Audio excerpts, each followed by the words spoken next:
one hostage. Bruce Willis is one of Hollywood's most recognizable faces and voices.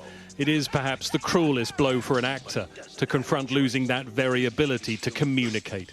Just days after his 67th birthday, though, he is stepping away. The news broken by his daughter, Rumer, on behalf of the family, including his former wife, Demi Moore. Their statement said Bruce has been experiencing some health issues and has recently been diagnosed with aphasia, which is impacting his cognitive abilities. As a result of this, and with much consideration, Bruce is stepping away from the career that has meant so much to him. This is a challenging time, they wrote, but as Bruce always says, live it up, and together we plan to do just that. He has been working regularly, and the news is a shock to Hollywood.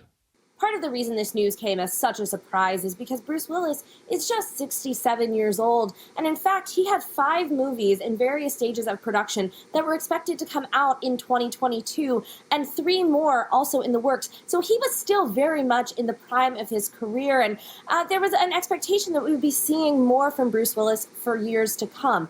Experts say the fact aphasia can affect the ability to speak and write and even understand language is alarming for everyone nearby. We hope, of course, that a person will regain all that has been lost, but you never really know.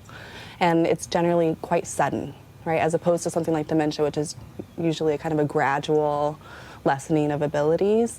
Aphasia, because of how it's acquired through that neurological event, is something that's very sudden. You're usually, fine one day and not fine at all the next day. We don't know how long Bruce Willis has been suffering from this condition, but the experts say it could have been caused by something like a head injury or a stroke. There is treatment available, speech and language therapy, but the chances of its success depend on the extent of the damage to his brain. That will determine whether he can ever act again. If this is the end of his career, he leaves a legacy of more than 100 movies. But the saddest of all ways to bow out. Greg Milam, Sky News, Hollywood.